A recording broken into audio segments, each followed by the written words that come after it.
and make a big clap. Apparently that syncs stuff. I don't know.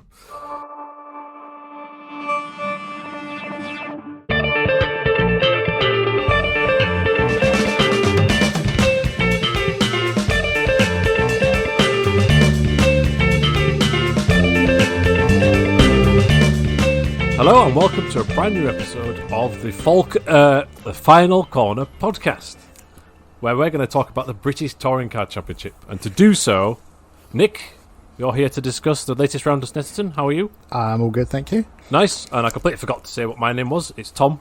So just to clarify, Colin, the usual host and organiser and editor and producer and researcher, he's on holiday, which is not allowed. And unfortunately, that means us two are going to, I don't know, ramble through the British Touring Car rounds. We are scot-free, as they say. Brilliant. So, yes, it was Snetterton. It was sun-scorched Norfolk for the 7th round of the 2022 season for races 19, 20 and 21. Fact fans. It's turning around quickly. It's flying by. I swear we said we're probably going to go see a race in person in 2020, and yet here we are still, nothing's happened. Yeah. Which is a shame. Although, I don't know, it was nice and sunny, but it almost was too hot to spectate, I felt. So glad we skipped this one. So Colin Turkington was the championship leader going in. That meant he had 0 hybrid in qualifying, which is clearly a massive handicap. Oh, no, wait, it didn't do anything. He was assisted by his teammate Jelly throughout qualifying, but which I think helped a bit, but just a bit. Slipstreaming and defending and stuff like this. But anyway, we'll crack on to the full qualifying results straight away then. And it's Colin Turkington on pole position. It was Jake Hill in second by less than a tenth. And the key thing was Turkington snatched it right at the end. But no hybrid deployment. So I think it raises the debate. Is it the BMW is too amazing, or is it that the hybrid isn't so much of an advantage having it? It is hard to tell. They did say that the high temperatures may have affected things, but I'm not really sure how that plays into it. But yeah, it's definitely not as effective as it should be. Or rather, it's not as much of a hindrance not having it. Yes, that's a terrible word of my question, and you've corrected that. I mean, electric vehicles, or electrified vehicles in this case, they do have performance and range differences when it's cold or when it's hot. 32 degrees is really hot. Then obviously it's a race car with a combustion engine, so it may be the battery temperature is really high.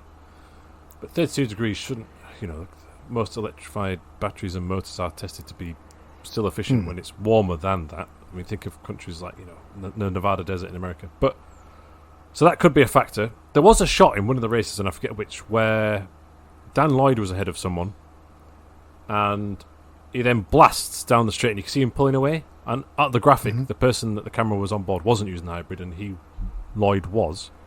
Yeah. And I thought, that's a very visible, noticeable difference. It's kind of hard to get that shot so far this season. So there is something there.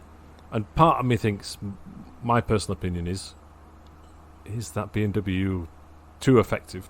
But once again, second round in a row, and you've got several BMWs within the top 5 of qualifying. So you've got Turkington pole, Hills second, Jelly third on paper, but he actually started 4th, and Morgan 5th. The only one further down, letting the side down, was Mr. Gamble. There we go. Sorry, didn't queue up very well there. That's okay. He was down in 15th. I think we should... Supposed to be. Yes. Before we get to that, I think we should cover the Jelly thing. He got a 1-place penalty. It wasn't quite clear what the penalty was. Was it seconds, or did they remove his quickest lap? Seconds. Yeah, it didn't say. Yeah, it's either they removed his quickest lap, or he was just pushed down a position. So Ingram started third, and this was for impeding Camish during qualifying. When you watch qualifying, it's not exactly clear when that could be, but I noticed that about 23 minutes left of the session, so 7 minutes gone. Camish is purple in the middle sector, off camera. It cuts to him towards the end of the lap, and he's right behind Jelly, and then doesn't go any quicker. So I can only assume it was something on that lap, but we don't know for sure. And in that lap, Jelly was sort of trying to find space for Turkington, maybe, by the looks of things, but I don't want to speculate too much. Turkington was ahead of him. Something was going on. It's got to be something to do with that, I think. Yeah. There was definitely nothing obvious that just screamed penalty, so... Correct. So the onboard footage must have been reviewed, and it's actually rare for such a penalty to happen in British touring cars. Yeah. Normally it's just get on with it, isn't it? That's what they say. Yeah. Any stand-up performers or poor performances for you in qualifying? Well, Rory Butcher. Down in 26th place. Oof. Now, it was awful. He had a lap deleted for track limits. It wasn't a good lap, though. But it was only up in 20th anyway. So. I did hear something in the build-up to race 1 where they said that Rory Butcher, or rather the team, said that he had a bad set of tyres. But normally they don't just have one set of tyres for quali, do they? No, they can change. Yeah, normally they do like 2 lots, one at the beginning of the session, one at the end, I thought. Yeah. So I don't see how that was a valid excuse, but... It was certainly quicker on race day, so it was all a bit odd.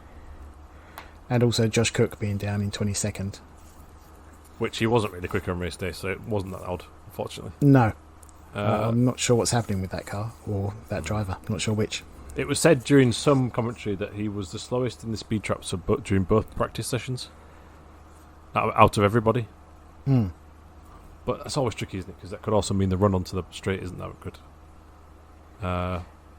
But yeah, it seems like there's this straight line speed thing. That's what the team keeps saying. But to me, this has ended his championship hopes. Don't know what you think about that. Barring some kind of miracle at Thruxton, where he wins pretty much all 3 races and all of his championship contenders crash into each other. Yeah, pretty much. I mean, I think the former's possible, but the latter not so much. Yeah, it's got to be a miracle for him to come back into it. Yeah. I mean, there's a couple of drivers there that were way down the grid where they shouldn't be, but there was arguably one up there who shouldn't be either, which I felt was Jason Plato. Indeed, yeah. So we talk about the straight line speed of Cook, but his teammate, on a rare occasion so far this season, don't be too harsh, has turned the tables. I mean, I think Jason's been open and honest in interviews about, Cook's always been like, a tenth ahead of me everywhere. This time round, it was a big swing in the other direction. 6th on the grid. I thought that was superb. Oh, indeed. I mean, he definitely had more hybrid than Cook, which I think helped somewhat, but not 14 places helped. No. And top Honda. Yes, indeed. Which is excellent, considering how turgid his trip to Scotland was recently. Yeah. We've seen it in the recent seasons where when his dander's down, that's kind of it for the year. Mm-hmm. But here was this comeback, which I think he tweeted like his mojo's back or something like this. And you always think, it's a bit premature with that. But anyway, as the weekend progressed, that was certainly the case. But that was roughly it for qualifying. Shedden 14 is not great. Yeah, I thought Collard had a good qualifying as well to put it 10th. That is very good. That's a good point. And again, way ahead of his teammate. And we've on this podcast, we've said several times before that it's frustrating how it can be difficult to find qualifying on demand. They had this weird moment where they put it on YouTube for the first round and then deleted it and never did it again. Yeah. It was accidental fan service. So it's not within the racing tab of the ITV website or on YouTube or on the ITV Hub, seemingly. But it is if you go on the ITV BT website homepage, they put a news post, and in there you can rewatch qualifying. So if anyone's listening and would ever like to watch qualifying again, we'll keep our eyes peeled on there. And ITV Motorsport Twitter would tweeted the link. So, race 1, and Tim Harvey opens a beer. Yeah, I know. That did make me laugh. Obviously, I have to say, we don't know that's what he did, but there was definitely a noise of a can being cracked. But that's what I like to imagine was happening. I mean, it was the perfect... If all the days was allowed, that was perfect for it. A nice cold can of Labatt's. Labatt's! This is during the... when Addison's running through the grid on the... what would you call it? Formation lap? Yeah. And during that lap, we realised that... That man Gamble isn't there. Yep. Well, yes, he had to do some form of electrical reset, which I think was the outlap to the grid, was it not, when he had the issue, rather than the formation lap itself, because otherwise he would have been stranded. Mm-hmm. Apparently he was towed back to the pits and then reset, and so he started right at the very back, but from the grid, not the pit then. So race 1 of 3 begins, and no surprise that the two BMWs, well, they kind of disappear off into the sunset. Mm-hmm. Behind, Jelly and Morgan have a bit of a battle. Morgan gets ahead, or Jelly gets ahead, but Morgan gets ahead, then Jelly gets ahead, but then at the end of it, it's Morgan goes around the outside of Agostini. That was a nice move as well. It was excellent. Did you see Tom Chilton spewing water everywhere? Yes, on the replay. I wasn't sure if it was water or but there was definitely some fluid spraying out the car. Don't know what it is. At first, I didn't realise he was slowed down and retired on the first lap with a mechanical issue, but then when I rewatched the race, I saw the Sutton on board, and yeah, he's definitely leaking some sort of fluid into the cars behind, which obviously wrecks his entire weekend. Yes, but luckily it wasn't anything that was too slippery that cars were sliding about behind him. Yeah, thankfully it wasn't oil or something like this, but not ideal to happen straight away up the start line there. Clearly not contact related either, so some sort of technical issue there, I thought. I think so. So lap 3, Camish passes Rowbottom into Murray's, and then Sutton also at the same time follows on the outside of Collard. What do you think of that move? Well, it was lovely, but Collard was slightly balked by Rowbottom in front of him as Camish was going through, and Sutton just used that opportunity to nip around the outside. I also thought Collard was a bit polite. Because, and this was a recurring theme throughout the weekend, it seemed to be very easy to run wide at Hamilton, get on the dirt and spew up a load of gravel into everywhere, and it did look a bit messy. I wouldn't like to be responsible for the cleanup of that. No, well, the other thing is a lot of it wasn't gravel, it was just that the grass was so dead that it looked like the entire track was surrounded by gravel or sand. Yeah, it was a very different look, wasn't it? No greenery, and it felt like we were in the Middle East or something. Exactly, yeah, it felt like the Bahrain Grand Prix. Yeah, and I was very surprised that there weren't more sort of dramas of radiators getting fueled up with stones or punctured. Yeah. But yeah, it seems that was better for that than the grass, which quite a few times this year, especially at Thruxton, if you go up and you get a lot of grass, it's race over. But it turns out all we need is dried grass and sand. One thing to note as well is it was said during the pre-race build-up that Turkington and Hill were under team orders not to fight at the beginning of the race. And then only allowed to fight later on. Very interesting that, because there are some sponsors that come to WSR for the Hill Drive, right?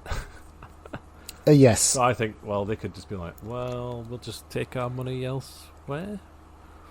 Well, I got the feeling it was not a case of you sit behind Turkington. It was whoever gets the best start and leads at the beginning, you maintain position until you have a little gap, and then you can fight. Which makes a lot of sense, because they've been I think the car's so dominant. It would only logical if you're sensible at the start, you're going to pull away from the rest of the field. Which in this instance is Ingram for most of the day. Yeah. It also just shows how confident WSR were that their cars were the best ones. Yeah, exactly that.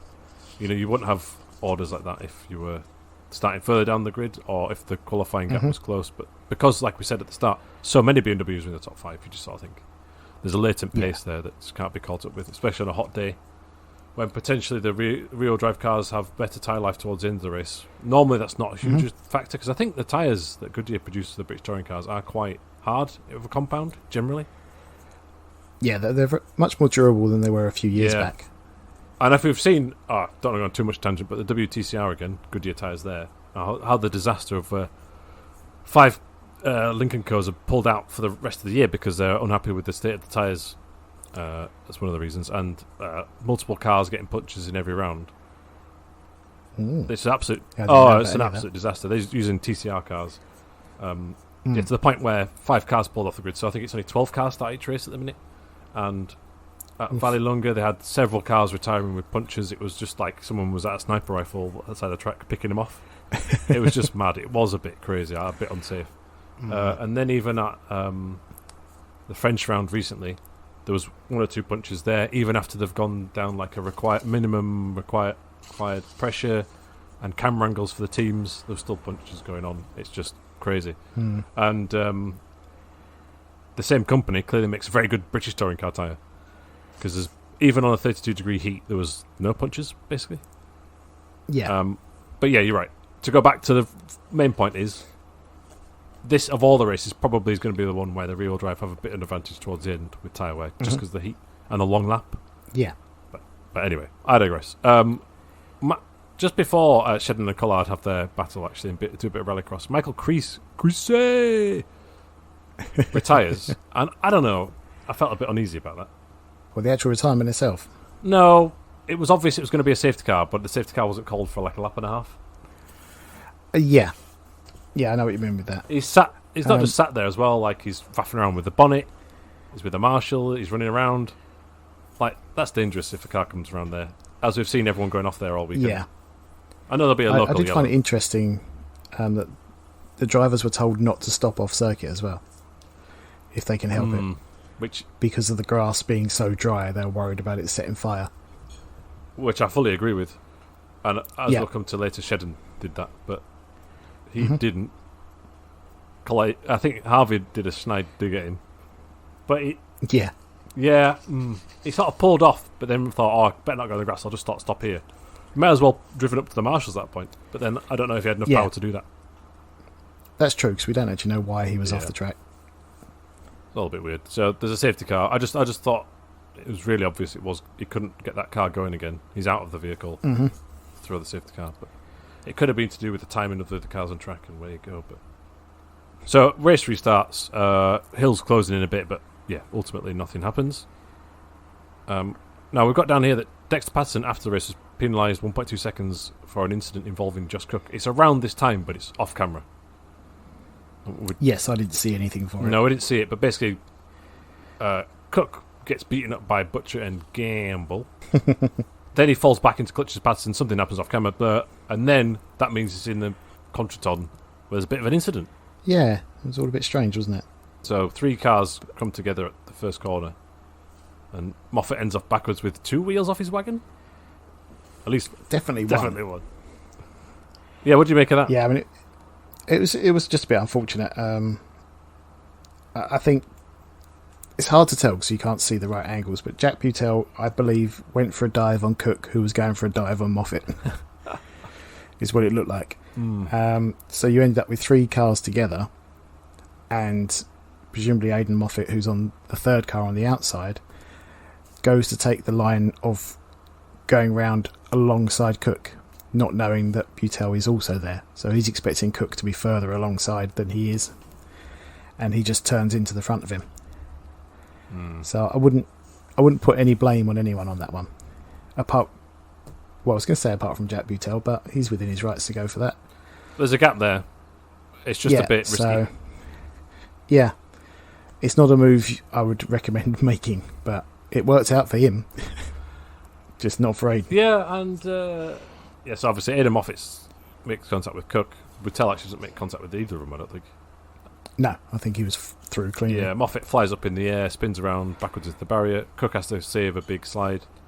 It's basically last at this point, well, apart from Parfit, right? He's right down there, maybe Hamilton. Which is a disaster. Championship over, I think, like we say. So we've got another safety car. Moffat looks a bit hot and bothered, but you would be, wouldn't you? Yeah.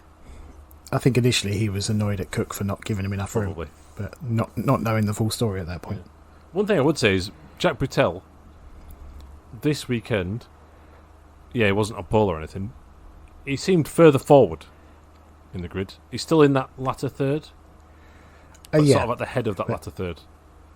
He seemed much more competitive than he normally is. Yeah, and even if he's... Or has been. Throwing shapes, that shows a bit more confidence and fight, which I don't think we've seen from him. Up until, was it Knockhill last time round when he barged off Edwards? Yeah. Not the great move, but at least there was a little spark there, which has been a bit lacking so far. So then when it restarts, it's all about Gamble Watch, basically. I don't know if you want to take it from here. Well, one thing to note as well, I don't know if you realise that Moffat's car wasn't moved. So it was under yellow flags at Riches. So there was no overtaking there. Oh, right. At least for the first lap, it was mentioned after the restart, but the car was never moved, so I assume it's for the rest of the race. Bit of a risky one, that. I guess there was a... Yeah, I thought that. There was a time constraint, but... because it was an ITV1 as well, wasn't it? This? Yeah, I think they just wanted to get the race restarted, but whether or not that was the right thing to do or not is debatable, but... Well, I completely missed that, and that is a good shout, because that sounds a bit sketchy. It was a bit mad. Gamble managed to get through at Agostini on, what was it, Ruby Butcher at that point? Yeah. The trim trailing Toyota. Yes, which didn't look great. And then Butcher gets straight back through again. And then it all kind of went a bit wrong for poor George. Just fell backwards there, didn't he? 2 more cars managed to squeeze through as Butcher did. And then there were 3 abreast again. Oh, never an ideal scenario. And who's involved again? Jack Buttel. Although he came off much worse this time. Yeah. So, Patterson, Gamble and Buttel are side by side, aren't they? Through Brundle. Mm-hmm. And then when they get to Nelson, Gamble's backed out of it. Buttel and Patterson haven't. And when I watched it first time through, I thought, it's just a bit unlucky. Maybe Patterson should have backed out of it. When I saw the Gamble on-board view, I feel like Buttel almost turns in too prematurely. Not too prematurely, that's awful English. But turns in prematurely. Yeah. And anyway, so he gets pushed off, basically. But it carries on. But, yeah, he turned in as if there was no car there, basically, wasn't it? It's a bit Sergio Giovinazzi style. And, Tom Oliphant, actually. that, Tom Oliphant would be a better example. Oh, yes. I think we then had a Sutton dive on Rowbottom at Agostini, but he couldn't complete the move and then had Shedden behind him. Yep.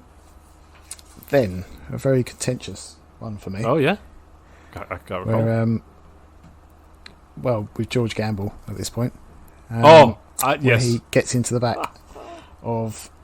what was it? He got Everybody. into the back of Patterson, I think, wasn't it? Who then, in turn, pushes into Aaron Taylor-Smith. Yeah.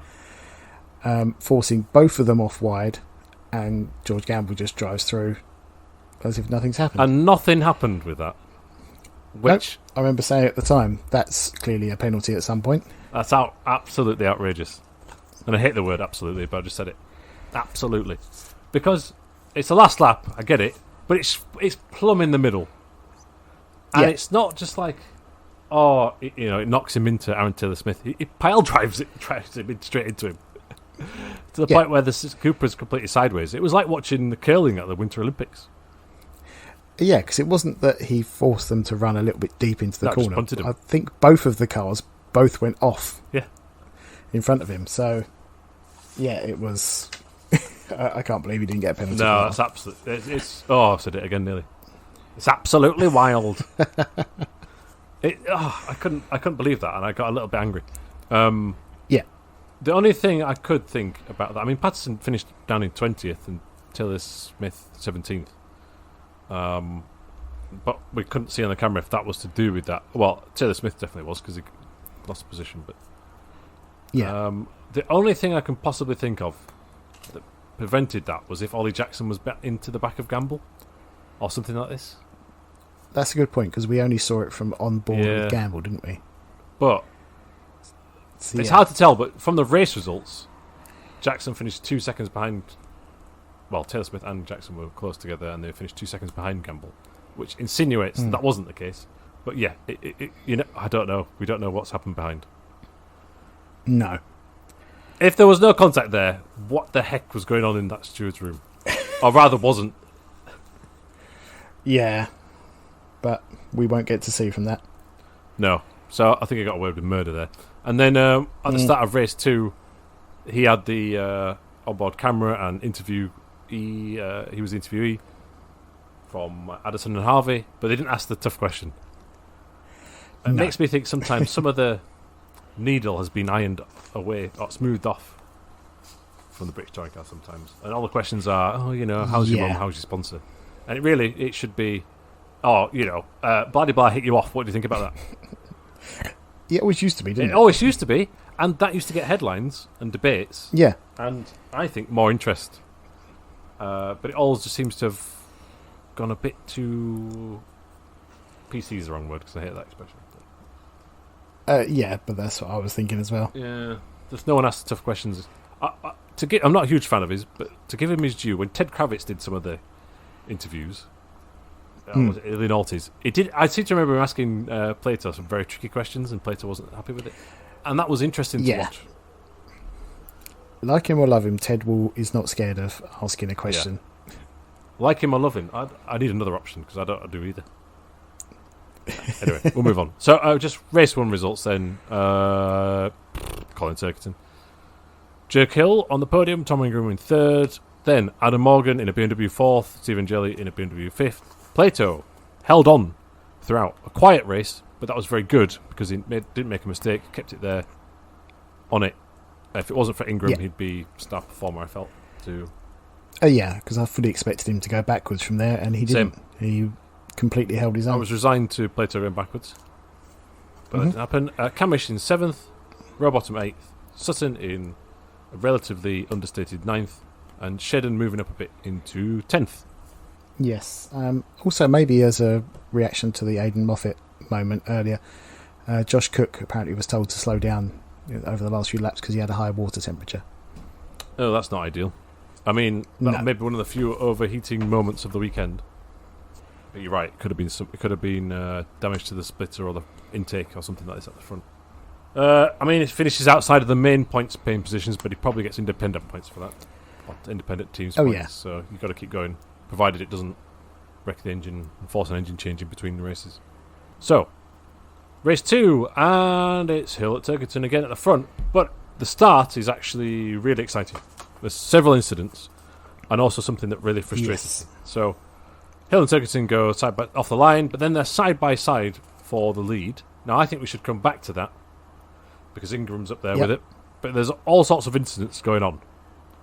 So, first of all, at the back of the pack, off camera, there's like a coming together with, I think it's Moffat or one of the Laser Tools Infinities and one of the red Motorbase cars.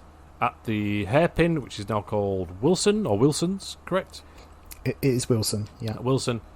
The 2 Napa Fords collide. That ruins, well, at least Camish's race. And then towards the end of the lap, Shedden and Jackson, well, I was going to say they do grass cutting, but there's not much grass there, is there? But they skip the last corner. No. So let's go through those. Just didn't worry about that. One by one. So the first incident at the back of the pack, can't really see what happened there, could you? No, I could just see, I think it was Moffat, but it was definitely an Infinity. It was sort of sideways on the inside of the grass, but not really sure what it was that had happened. And that meant that the back third of the pack was separated from the front 2/3. There was a really big gap. I noticed that Parfit managed to go around the outside of all that shenanigans and was actually quite high up for him at that point. Then at Wilson, what was your take on this? Because there was, I've rewatched it today, and I've got my theory varies from what happened at the time. Well, I'm pretty sure that Sutton was hit into Camish, and I'm reasonably certain it was Rowbottom. That's exactly what I thought. But at the time, I'm not sure if Rowbottom was assisted as well. Yeah, there's a Toyota behind Rowbottom, isn't there? But it looks like to me, Rowbottom hits first, which backs them all up, and then the Toyota behind Rowbottom hits him. That's what it looks like to me.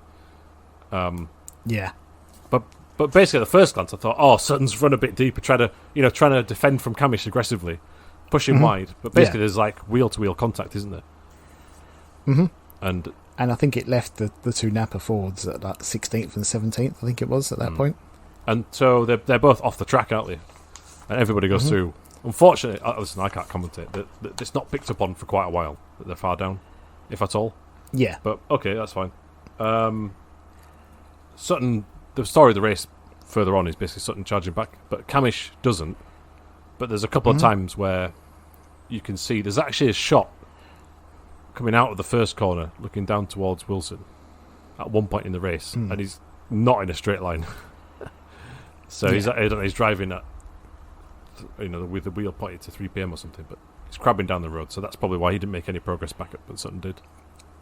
Yeah, because I did notice like a couple of laps later, the Camish was way down, and I didn't know why. And it was only when I saw the replay that I figured out why. Yeah, same. It could be very easy. Well, it's unlucky for Camish. Camish is the one that gets the bad luck there. They both ran off and lost positions, but his was the car that was visibly damaged. And then at the end of the lap, Shedden Jackson's shenanigans. I don't know if you had a read on that. I thought it was very difficult to see what was going on there. I didn't really see what it was that had caused it. I don't know if I missed a replay or something, but I just saw them driving over the grass and I didn't see why. So at some point, here's I'm going to piece some things together here, but again, I don't know either. At some point, Shedden loses some positions or momentum on that first lap. Don't know why, can't see it. But coming out of Nelson, so the sort of there's Brundle's the left and Nelson's the right after the end of the Bentley straight. He's on the outside of like Lloyd and Hand. They both get by him. You can see it for a split second. Then it puts him back in the clutches of, and it looks like to me, Ollie Jackson, and there's a Cupra. Because there's an onboard shot of from Gamble's bonnet looking ahead, and it looks like to me that you can't see, but they've come together, coming around that fast, long right-hander Coram. And both Jackson and Shedden have speared off across the grass and come back on the start-finish straight. Jackson had a load of grass in his front, didn't he? But Shedden didn't. Yeah, and still finished the race as well, by the way. Yeah, and they mentioned that in commentary, like, how the heck has that happened? Yeah, that was one of the world's modern miracles. So, the weird thing here is, Shedden received a verbal warning with an incident involving Dan Lloyd. After that corner cut, he's nowhere near Lloyd on the track, and then soon after he breaks down. So there's got to be some incident with Dan Lloyd for him to be back there with then the Cooper and the Jackson gang for them to go off. So I'd love to have seen what's going on. But my main beef here is that there's no replay of any of these three incidents. No, exactly. And so it's all just guesswork, which is very understandable. Like it's very heat at the moment. There might not have been a camera angle on it, etc., etc. But unfortunately, the rest of the race isn't so crazy. There's safety car periods, there's opportunity. They do show lots of replays at the start, but the one that really gets me is Sutton has an onboard camera, which is used for replays later on in the race, but it's not shown what happened at yes, Wilson. Indeed. So we have replays of, look, Sutton's done this overtake, he's done that overtake. I'm like, where's the one from the first corner, second corner on lap 1? Yeah, that's a very good point. That would have at least helped us somewhat. And then, there might not have been something for the back pack for the first corner because maybe the camera's already panned around. I understand that. And the Shedden one was difficult because I don't think anyone around there was there with the onboard cameras other than Gamble, and they don't have a camera looking at that part of the grass normally, I suppose. True. But there is a camera looking at a final corner, but that might have been focused on the actual apex, and they've gone off before that. But the Sutton replay is very frustrating for me. Well, hopefully we might be able to find out later, which will be of no use to anyone listening to this podcast, but we will get to speak to someone who was sat at the final corner at that race later on tonight. Oh, right, now. This is Ash. Yeah. Our mutual friend who was there. We need to ask him how sunburnt he is. Well, yeah, that as well. But, yeah, he was... I wonder if he was at the final corner during that race. I believe he was, but I'm not sure. Because I saw on Instagram the selfie, but that's reversed it. So I was thinking, what the heck corner is that? But it was the final corner there, which the name escapes me for the minute. Murray's. Yeah, Murray's. So that was frustrating. So back to the lead battle then. Next, the Hill Turkington. Hill. I mean, if there's an order here in this race to be sensible at the start, that was disobeyed. I actually have a theory on this, but I'll come back to that. All right. Did you think Ingram was very polite? So basically, Hill and Turkington are side by side for the majority of the first lap. Well, it starts at Palmer's, doesn't it? And it goes on and on and on. And eventually, at Nelson, Turkington prevails. Ingram, to me, could have pushed Hill past Turkington for the lead at Agostini's, but doesn't. And then he gives a bump draft to Turkington down the back straight, and I felt like he could have been more aggressive than to Nelson's, but isn't either. So he's playing the percentage game there, but the one at Agostini's is a slam dunk opportunity for me to give a little nudge by. It is. I think he was more hoping that they would take each other out and didn't want to be involved in that. But my theory is that because the team orders, I believe, were still in play, but I don't think, personally, Jake Hill was ever actually trying to overtake initially, but he then couldn't back out of it because he had Ingram there. Interesting, yeah. And I actually think that's why there was so much, shall we say, respect being shown, is I think he was basically trying to cut back in behind Turkington and has nowhere to do it, so he has to just stick it around the outside of every potential corner that he can. All three of them are like, after you. Oh, go on, no, after you. What about you first? Yeah. Yeah. Just because when they go around the outside of... when they go around the outside of Wilson, Hill is on the outside, and it looks to me as if he's trying to come back in, but Ingram's there. So he then can't slow down because Ingram will pass, and he's already slightly alongside going on the inside of, is it Palmer's, the next one? Yeah. So yeah, and then he doesn't want to push Turkington off, so they end up just going side by side for the rest of the lap. Can't prove it, but that's my theory. Well, it would tally up. I'll buy it. So, so there's all these other shenanigans going on, and Gordon breaks down and parks it on the circuit. Yeah. So that means safety car. Mm-hmm. Oh, and Michael Crusade gets a drive-through for a false start. So anyway, the race progresses, and it's basically just watching Sutton overtake people. He does a nice couple of dives on Lloyd and on Hand. Yeah, Parfit loses his bumper. Yes. And then there's... Just a tad wide. Yeah, just a tad wide. Then there's another frustrating thing for me, which is... actually, just before Shedden broke down, Collard passed Plato, but it's off camera and there's no replay. Yeah. And that's a pivotal move, because Plato's been sort of the best of the rest, apart from Ingram, all day. Mm-hmm. Camera should be on him because it's important. Because could he get that extra win? No. But so that was just a bit of a weird one. What else happens? Moffat breaks down, and then basically Hill closes in towards the end, but doesn't quite make it, does he? No, it was all a bit sort of... well, that was to do with hybrid, I think, as well. Yeah, because he used it up before the end of the race, didn't he? Yeah, he had a little bit more going into it, and he used it up to catch up, and Colin didn't use it to defend, so he had it for those last few laps if he needed it. Towards the end, there is some gamble watch action, though, I think. Oh, always, yeah. There's always some. It's been lively the last few rounds. It has, yeah. He's certainly been in amongst it all. But yeah, he was having another battle with Josh Cook. Bit of rubbing. Well, yeah, it always is. It looked a little bit naughty at times, but... A little bit. Yeah, but he finally managed to get through at Wilson. Yep, it was a nice move. And that basically wraps up race 2, unless you've got any other observations. No, that was pretty much it for race 2. It all happened at the start and then it was quite stayed. And just the whole Ingram, Hill, Turkington thing, they're all driving for the championship, which is all too sensible. Yeah. But understandable. So, Turkington wins with fast lap again. Then Jake Hill, then Ingram. Adam Morgan in 4th, Stephen Jelly in 5th. This all sounded very familiar. Collard ahead of Plato. Then Rowbottom. Sutton, I would say, it was a good fight back. He couldn't go much further. He tried to get Rowbottom towards the end. It was close-ish. Yeah. Nothing much happening there. Hand, good result, top 10. Yes, that was one of my style drives. Collard and Hand for me were the two. Yeah. Both brilliant. The aforementioned Ollie Jackson finished 13th and Gamble was 14th. Sorry, that's your bit. Camish finished 18th with a bent car. Yes. And, breaking news. Will Powell retired, but no idea why.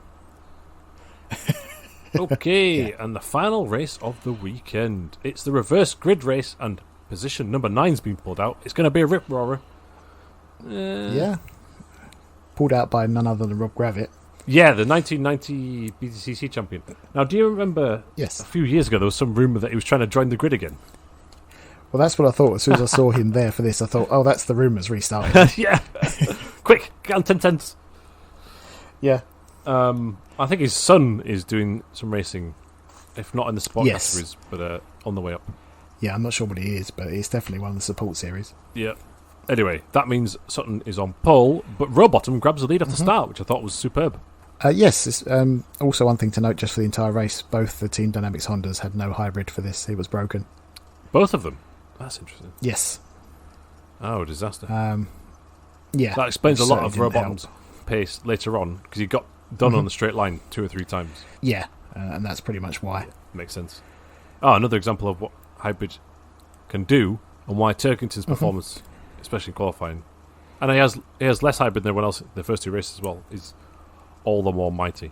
So it starts superb, Rowbottom's, but then less superb, he runs wide immediately. Yes. It's like 3 corners in, he runs wide, and that's all Sutton needs to know, isn't it? You don't need to give Sutton any sniff of an opportunity, never mind an open door.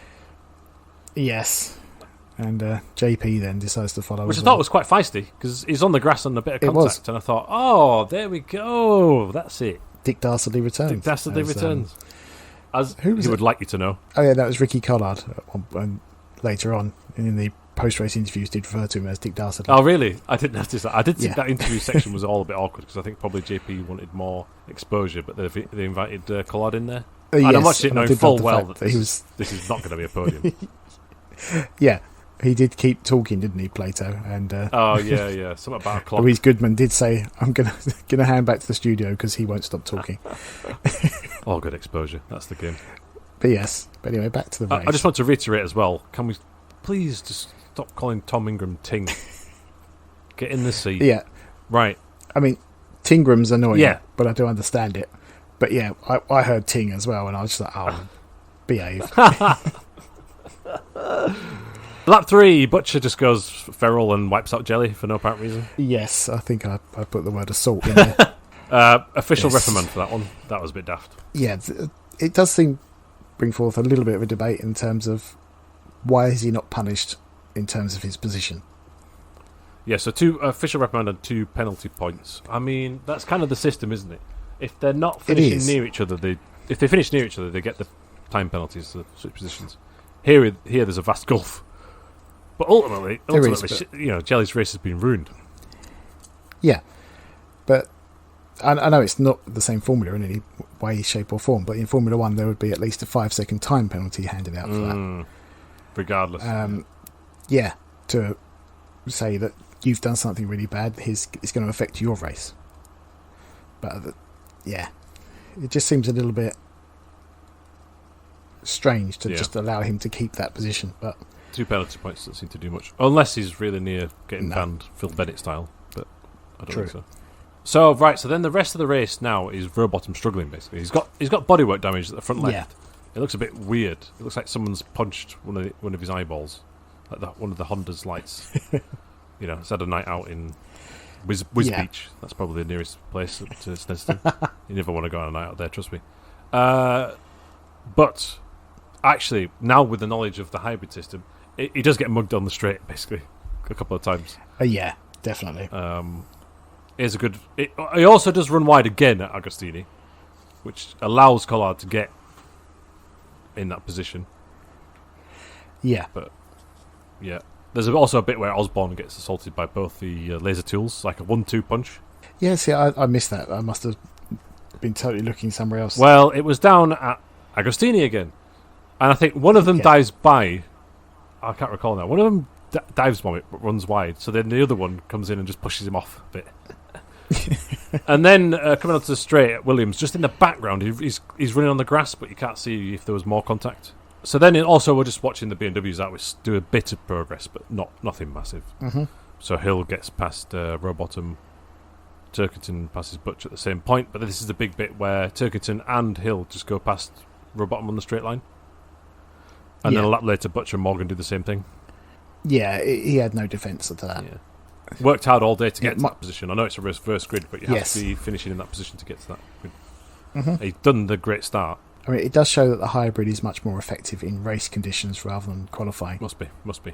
So then, all race, I think Ingram's been the whole sensible thing, like he was for the 2 races to the BMWs, but I think he decided, I've got to do something this weekend. Yeah. So he sets up a lovely dummy.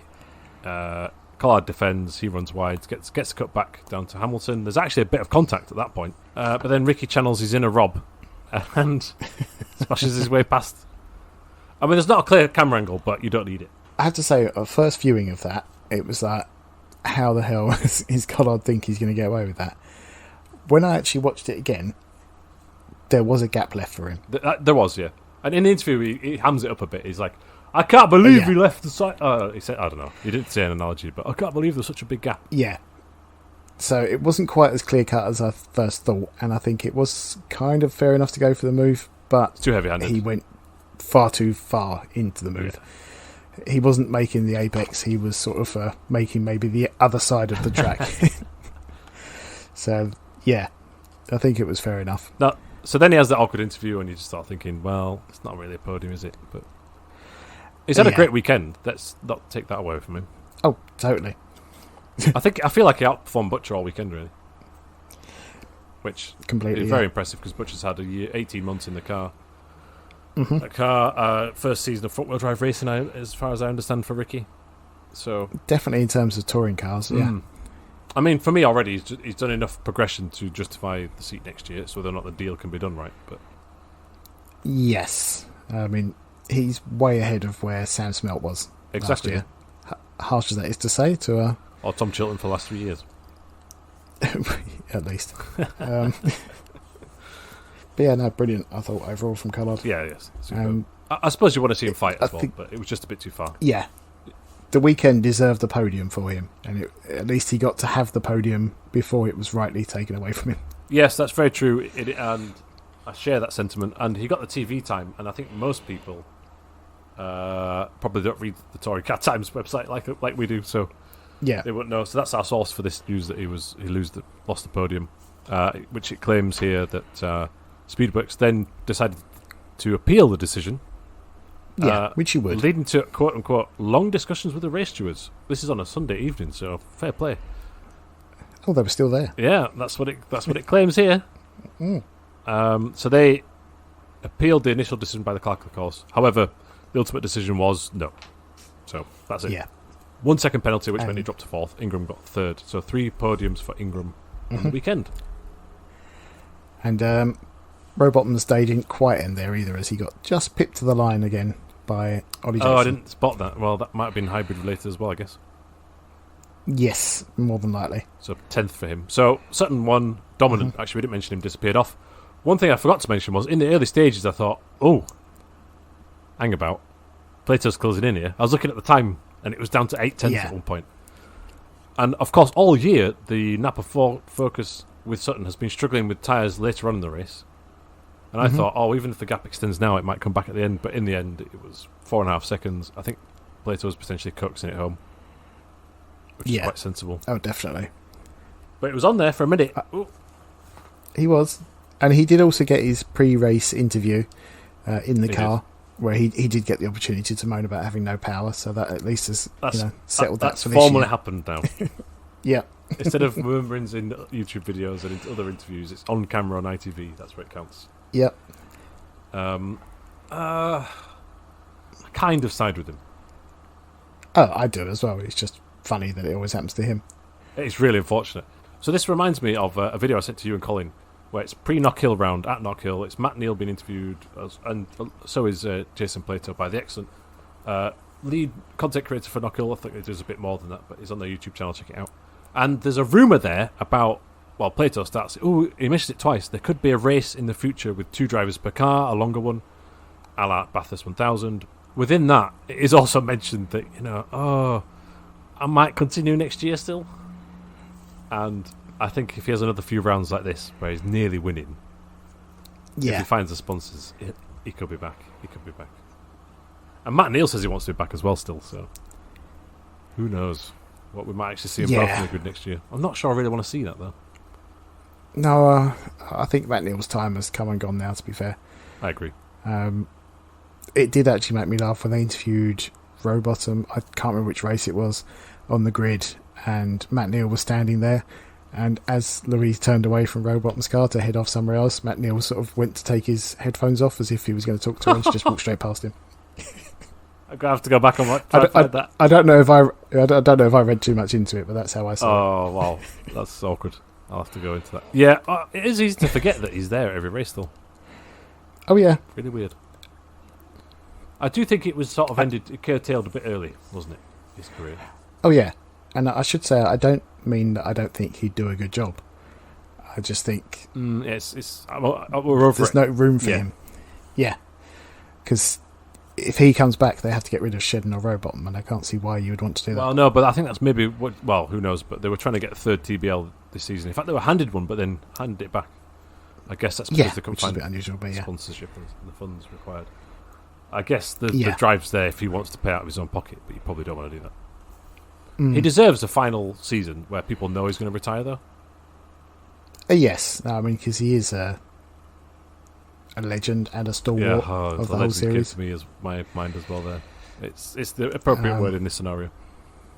It is, and also actually, one thing I can't remember. Did we mention this at the beginning that it was also Turkington's 500th race? No, we didn't. Race 3, and Plato's 650th race. Big one, that. 25 years after his first. Yeah. Which he said something on the grid. It makes him feel old, which reminded me of a clip back in the olden days where he said, "But it doesn't matter because my wife's 19 years younger." Yes. Brilliant. News update. So, there's not much rumours or news going on.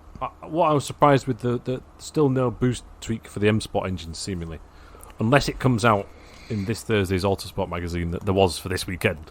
That seems to be the way they do it at the minute. Yes. I did buy Autosport and Modsport news before I recorded this podcast, and there's no mention of anything. So, still slightly strange on that one. We can debate if the hybrid's effective enough all day. I just feel that the BMW's dominant, and it's actually a BMW thing, not a hybrid thing. Pretty much agree with that. But I think it's one of those we can have that debate at the end of the season. Probably. When all the rounds have been. When Colin Turkington has won another time. It's certainly looking that way. I don't know. I think we should nip to the points, actually, because, I mean, Ingram did very well to mitigate the loss, but no one else really did. I mean, Hill's had a great weekend on paper, but ultimately Turkington's outscored him still. He has, yes, but it's minimal. So 24 points between Hill in third and Turkington in first. And only one more point further back to Sutton. So despite a tumultuous weekend, he recovered it with that win at the end. Exactly. It's still 25 points separates 4 cars, so that's not that big a deal, is it? They always say, is it 30 points by the last round? Okay, yeah. I have my own thing, which is 40 points within the final 2 rounds. They're your actual championship challenges, but you're right, yeah. 30 points is probably a better way of doing it into the final round. I'm just trying to work out how far back Josh Cook is. Live maths. 72 points, is that correct? It's a good It question. is correct, and so that is, he's out, forget it. It's a real shame. Let's say it. But that's it. It's going to have to take something miraculous for that to change. No, it's over. Don't care how good you are at Thruxton. I can't help but think the team's maybe done something where if the car's not set up correctly or it's not breathing properly, but who knows, it could be just in his head and then his danders down. Yeah. So, that's your Drivers' Championship going on. I think BMW leads the manufacturers and constructors, but they lead the teams' standings for the first time, which I thought was weird. But their Team BMW is ahead. Well, I think because Stephen Jelly's been a bit up and down. True. And Rocket is a separate entry. So it's actually been Bristol Street Motors with AccelerateTradePriceCars.com, which the full name has to be written in press releases and news articles because, well, yeah, it should be. Yeah. It's just a crazy name. They were leading it up until the end of this round, which I thought was quite interesting. And the next round, so races 22, 23, 24 are at Thruxton in 2 weeks' time. That's 27th and 28th of August. And Josh Cook's going to win all 3, correct? In theory, yes. But if he's the slowest car in a straight line, I'm not sure how that works, but he presumably was at the beginning of the season when we were there. So. Well, we all know it's because he is almost 4 wheels off the track out the back of the circuit. That's the line. True. So we need to watch out. Don't forget that. That's our theory. That around a certain part of the track, and I can't remember the name, so I'm just going to... Is it Goodwood? Basically, out the back of the circuit, when he needs to, when he's under pressure, he can really cut across the inside of, Goodwood. That is good. So I think that helps him carry momentum further down. So we'll can't really we'll watch qualifying and the races and see what happens. Josh Cook is at it, but we'll see. The hybrid is nowhere near as effective at Thruxton because they're always flat out. There's not a lot of accelerating as such. True. There's just that bit after the first complex, which is kind of it, really. I mean, coming out the final corner, I suppose. So you got 2 points, really. But it's of big effectiveness. Okay, anything else on Snetterton? No, that's it for me. Well, that's it from me. Other than, I don't know, there were some good bits, but it's a bit subdued. Everyone's playing a canny game for the championship, which hopefully means that actually, if we get some slightly duller races now, by the time we get to Brands Hatch GP in October, there's 4 or 5 drivers with a genuine chance, and it all kicks off. Exactly, yeah. That's what we all hope for. So, be sure to follow this podcast's Twitter account. This is key, because we have listeners, but not too many Twitter followers. And when I say we, I mean Colin, who does all the legwork, set up a Twitter account. So, it's at Final Corner Pod. You can also follow at Bar66, the main man, the main host. At Manor House, which is Nick's handle, and I'm at Tom H. Lord on Twitter. And please do follow, subscribe, rate, leave a review. It helps us out. Although, if you think it's too rambly, just send us a tweet. Thanks. Just keep it yourself. Send us a letter. Yes, PO box. Scotland. Yeah. Cool. All right. Thanks for listening, everyone. See you later. See ya.